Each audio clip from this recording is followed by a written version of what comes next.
Bonsoir. Au sommaire de ce journal, l'implication du NDI pour une présidentielle transparente. L'institution forme des délégués des bureaux de vote pour crédibiliser le scrutin.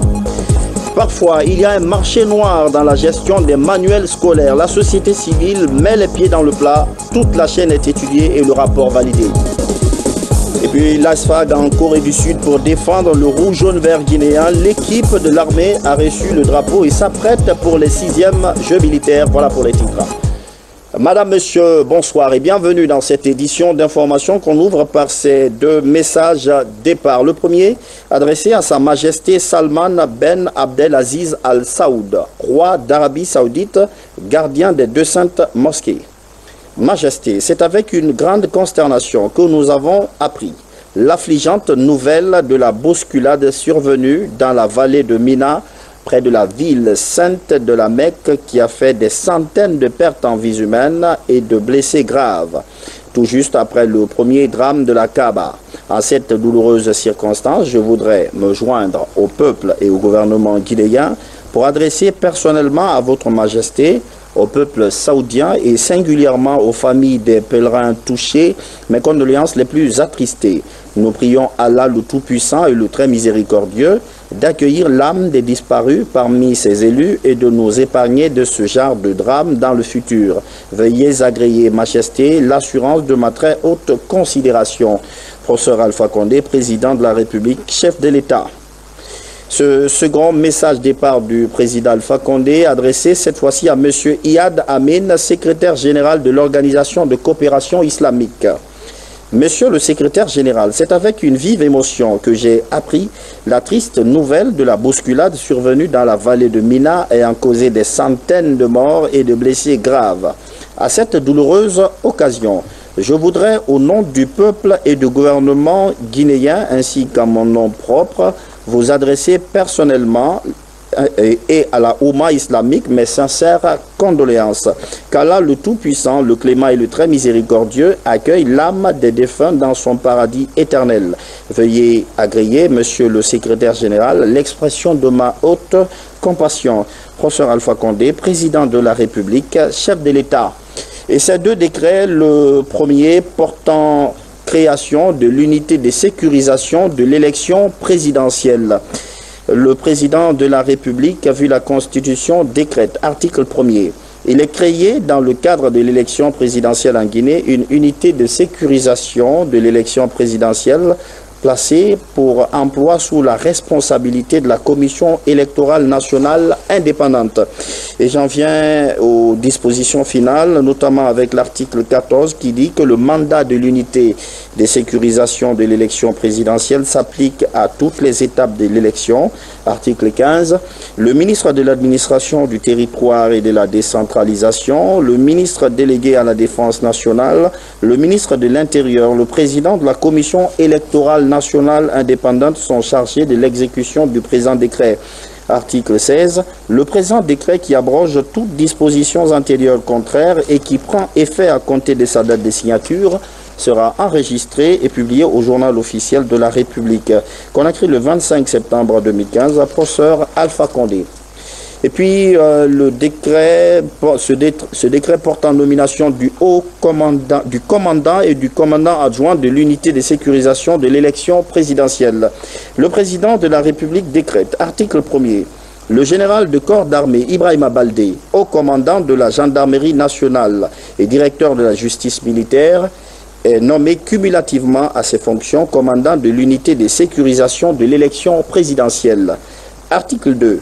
L'inspecteur général de police Mohamed Garé, directeur général de la police nationale, est nommé cumulativement à ses fonctions commandant adjoint de l'unité de sécurisation de l'élection présidentielle. Article 3.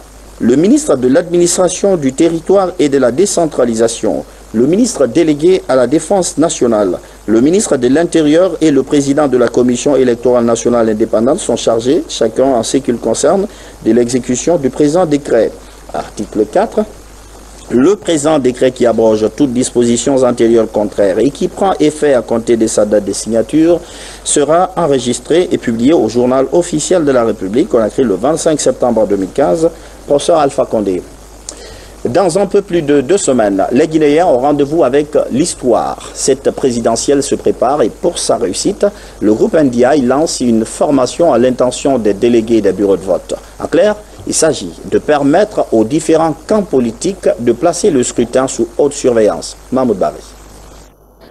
L'USAID et l'Union européenne multiplient les actions pour accompagner le processus électoral guinéen. La démarche vise à outiller les acteurs de techniques et méthodes de surveillance des élections. C'est pourquoi la centaine de délégués des partis politiques bénéficient de cette formation des formateurs. Le délégué est là pour observer le vote, voir toutes les procédures et s'il y a des irrégularités, de mentionner ça dans le procès verbal. Et ce procès verbal qui est drainé à la centralisation, la commission administrative est obligée de tenir compte des observations des délégués. L'objectif de la formation des formateurs des délégués des partis politiques en lice est d'organiser une élection libre, apaisée, inclusive et transparente. De par la loi, chaque candidat est autorisé à suivre toutes les opérations qui concernent cette élection, y compris de se faire représenter dans chaque bureau de vote le jour du scrutin, c'est-à-dire le 11 octobre prochain. Et pour nous, il est important que le délégué sache qu'est-ce qu'il a à faire dans le bureau de vote. Il ne s'agit pas de faire de la figuration, donc venir s'asseoir et puis attendre la fin de la journée et rentrer chez lui. Non, il y a des choses précises sur lesquelles il doit porter son attention. Les délégués des partis politiques vont cerner le cadre légal des élections, la mission des délégués des partis, les principes des élections et le respect du code électoral. Un guide des délégués sera remis aux différents participants. L'Union européenne, pour l'organisation du processus, a engagé des moyens importants à hauteur de 14 millions d'euros avec 2 partenaires de mise en œuvre, le EQES, le Centre européen d'études électorales, qui fournit un certain nombre d'appuis là aussi aux institutions parties prenantes, aux médias et à la HAC pour le volet monitoring des médias dans le cadre de la campagne. Tout cela donc en coordination avec les différents partenaires impliqués. On a cité notamment USAID, d'autres partenaires sont impliqués. Ces partenaires sont déterminés à apporter les appuis financiers et techniques nécessaires pour une élection inclusive et apaisée. Un document final, enfin, il donne clairement la position de la Guinée dans la lutte contre le changement climatique. Conakry doit prendre part à la grande convention prévue à Paris. La finalisation de ce document avec des points précis est l'illustration que le ministère guinéen de l'Environnement ne va pas en spectateur à cette rencontre internationale. Marie-Angélique Langora. Pour marquer positivement le rendez-vous prochain de la COP21 sur le changement climatique à Paris, la Guinée se prépare. Au cours de cette réunion, le document élaboré a été mis en correction par les experts de l'environnement et l'Agence française de développement. Son contenu est axé sur les problèmes du changement climatique, leurs conséquences en Guinée. Le contenu est inoxydable, c'est-à-dire inattaquable. C'est que nous avons regroupé, consigné toutes les préoccupations de notre pays dans ce document. Voilà. Et c'est ce que les experts des différents départements sont venus pour enrichir encore, amender ce document. Des éléments qu'on a occultés, ils sont venus maintenant pour donner des informations précises pour qu'on puisse les intégrer. La ministre de l'Environnement doit conduire la délégation. Elle sera chargée d'exposer le dit document. Objectif, convaincre les partenaires en vue d'obtenir d'éventuels financements pour la mise en œuvre du projet en Guinée. La Guinée doit avoir un regard particulier des bailleurs de fonds pour que notre pays gagne assez de moyens ou plusieurs projets pour que la gestion des ressources hydriques, la gestion des forêts qui vont ensemble se fasse correctement. La Guinée dispose d'un environnement riche en ressources naturelles. Un des projets phares du département est de lutter pour que le pays se serve de ce potentiel à bon escient. La gestion des incendies et court-circuits, plusieurs techniciens guinéens se concertent. Comment protéger les bâtiments des dégâts de l'électricité? La question est au cœur d'une formation à Conakry. L'initiative vient d'un groupe qui évolue dans l'électronique. Rose et Sowinam Ocho. La mauvaise installation du courant électrique est source d'incendies sur plusieurs maisons de la capitale. Dans le souci de mettre fin à ces phénomènes, les responsables de la société électromatique Guinée entament une série de formations des professionnels en bâtiment électrique. Le but est de renforcer les connaissances de ceux-ci sur les normes de protection électrique et surtout sur l'utilisation du matériel électrique, le grain. Par rapport aux estimations de la population au niveau des incendies, que ça se passe au niveau des marchés, au niveau résidentiel ou au niveau même national par rapport aux sapeurs-pompiers, si vous allez les voir, ils vont vous dire que la majeure partie de ces incendies, ce seront d'origine électrique. Donc par rapport à cela, aujourd'hui, cette formation permettra au niveau de la Guinée, par rapport aux électriciens qui ont eu à partager cette formation, de rehausser le niveau et d'avoir aussi des niveaux d'information pour être au diapason des nouvelles technologies qui se passent au niveau de la protection électrique. Le grain est un nouvel matériel électrique de grande capacité. Elle garantit la sécurité des installations et met à l'abri du danger les populations en cas de court-circuit. Durant ces 6 jours de formation, les participants sont donc formés sur l'utilisation rationnelle du matériel. Cette formation s'est basée sur les installations qui ont été mal faites et qui puissent trouver normalement une solution. Parce que maintenant, beaucoup d'installations, on le fait mais sans se rendre compte du choix de nos équipements que nous faisons. Avec l'arrivée de Caleta, avec une tension normalisée, et ça permettra les équipements et les électriciens de faire des installations électriques du bâtiment dans les normes et acheter des équipements nécessaires et qui soient dans les normes aussi de qualité. Electromatic est l'un des importateurs officiels du matériel électrique en Guinée. Son objectif s'inscrit dans une logique de qualité, de sécurité du service auprès de ses clients. Le deuxième titre de l'actualité ce soir, éducation avec les préparatifs de la prochaine rentrée des classes. Un rapport d'études vient d'être validé. Il porte sur les manuels scolaires. Toute la chaîne est passée au crible, depuis la fourniture jusqu'à la distribution, en passant bien évidemment par l'exécution des contrats. Cadres de la société civile et acteurs du système éducatif comprennent la problématique et font des promesses. Makale Souma. Ils étaient là pour la validation de l'étude sur la fourniture, l'exécution de contrats et la distribution des manuels scolaires. Aujourd'hui, ces acteurs de l'éducation de la société civile sont réunis pour la diffusion de la dite étude. Ce code a juste été déclaré. Eh bien, dans l'antenne des organisations de la société civile de faire cette étude pour que les responsabilités soient situées, pour que les acteurs de la société civile et les acteurs de l'éducation se donnent les mêmes pour que les manuels arrivent effectivement aux bénéficiaires. C'est un domaine jusque-là sans contrôle, mais pourtant d'une importance capitale dans la formation et l'éducation de base des élèves. Un manque de contrôle et de vigilance qui favorise le ravitaillement des marchés parallèles au détriment des établissements scolaires. Ce travail a été édifiant pour moi. C'est un travail qui m'a interpellé en me disant que je négligeais une partie de ma responsabilité qui se trouvait être très importante, celle de la question des manuels scolaires.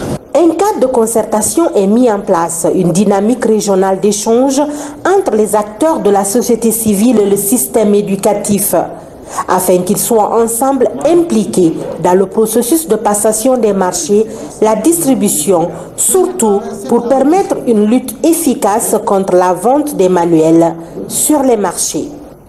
L'an 66 de la Fondation de la République populaire de Chine, l'événement se prépare, il aura lieu le 1er octobre prochain, officiellement, même si en Guinée il a déjà été célébré par anticipation. Hier, une réception à l'ambassade de Chine à Conakry. Bernard Tanguino. Comme il est de tradition dans les ambassades chinoises à travers le monde, la date du 1er octobre est célébrée par anticipation. Cette année, elle marque le 66e anniversaire de la Fondation de la République populaire de Chine. À Conakry, la fête nationale de l'Empire du Milieu est célébrée à travers un banquet offert par l'ambassade de Chine. Les ressortissants chinois à Conakry sont nombreux au rendez-vous. À leur côté, plusieurs invités guinéens, notamment les membres du gouvernement et hauts cadres de l'administration publique. Une occasion pour chacun de magnifier les bonnes relations des coopérations sino-guinéennes vieilles de 56 ans. Depuis 66 ans, nous avons remporté une victoire, un grand succès dans tous les domaines. Pour les Chinois, sont très fiers. C'est un grand honneur que beaucoup de ministres du gouvernement guinéen présentent à notre fête. Cela signifie une bonne relation entre la Chine et la Guinée. Ça reflète une grande amitié entre les peuples guinéens et chinois. C'est une occasion particulière qui se présente chaque année et qui permet au gouvernement guinéen de confirmer l'excellence des relations qui existent entre notre pays et ce pays, qui sont d'abord historiques par la reconnaissance mutuelle de nos deux États à une époque où ce n'était pas si évident que ça. Ensuite, par la coopération politique sur plusieurs sujets mondiaux. Également sur la coopération économique qui, sous l'impulsion du président Alpha Condé et de la bonne volonté des Chinois, se met en place et permet à la Guinée de faire des avancées majeures. Il était donc normal que le gouvernement soit fortement représenté à cette occasion solennelle. À cette fête nationale chinoise en Guinée, les diplomates étrangers accrédités en Guinée sont invités. Je dirais, les amis de mes amis sont mes amis. C'est-à-dire qu'il y a aussi une amitié forte franco-chinoise qui ne cesse de se développer depuis de nombreuses années et qui en ce moment est en train de prendre un tour et une dynamique vraiment forte, surtout le concept de développement de partenariats en pays tiers. En tout cas, c'est un souhait que nous partageons, l'ambassadeur de Chine ici et moi-même, pouvoir examiner quels sont les secteurs, on va pouvoir développer ensemble des partenariats avec la Guinée. La Chine est un grand pays ami de l'Afrique.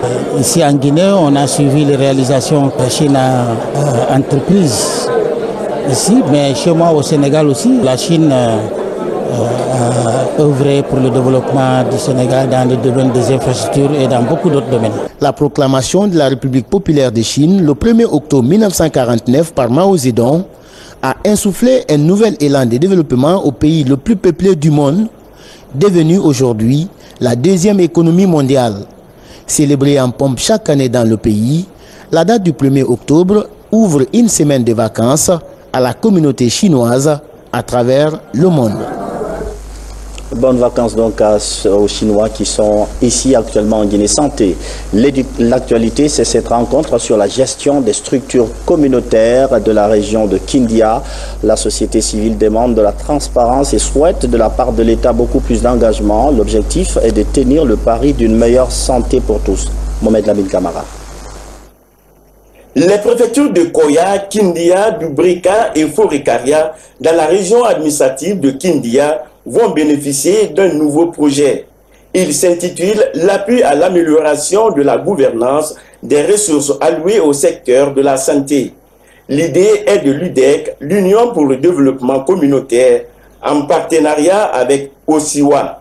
La démarche vise à amener désormais les collectivités bénéficiaires à s'impliquer dans la gestion des structures sanitaires relevant de leur juridiction pour une transparence.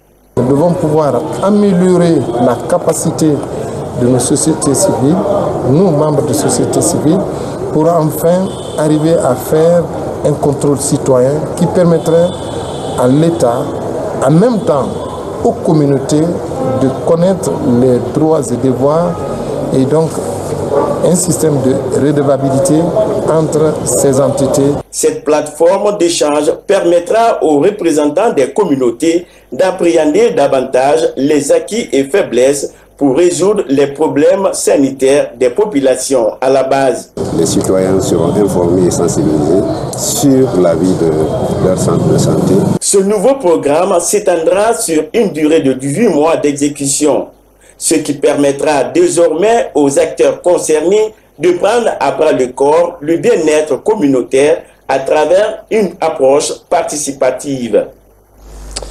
La consolidation de la paix en Guinée au cœur d'une prière collective. Hier, à la grande mosquée Faisal, à l'occasion du jour de Arafat, les religieux ont fait des prières pour la paix sociale et l'unité nationale. Événement présidé par le Premier ministre. Compte rendu, Nabi Zakaria Mangora.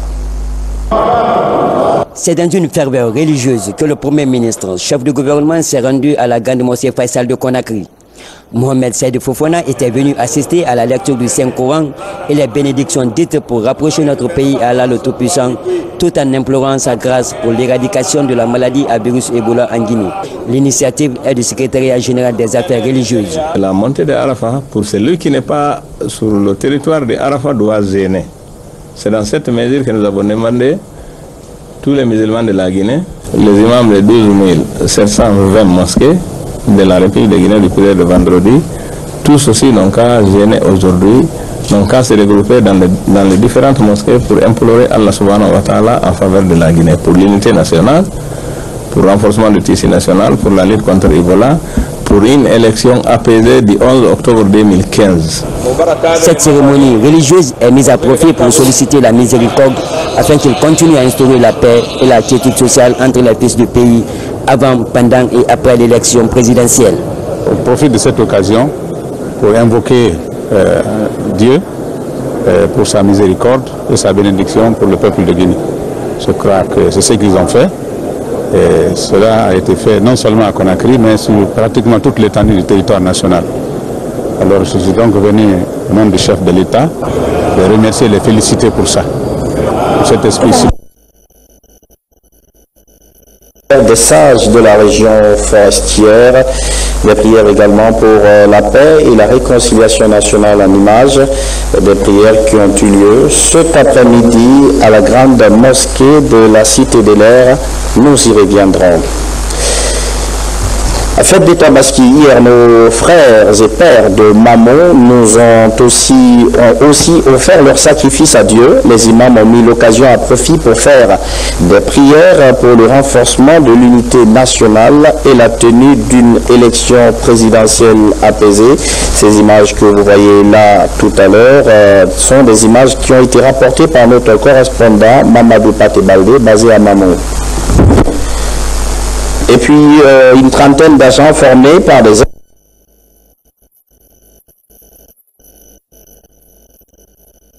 ces sapeurs-pompiers vont contribuer à la prévention et à la maîtrise des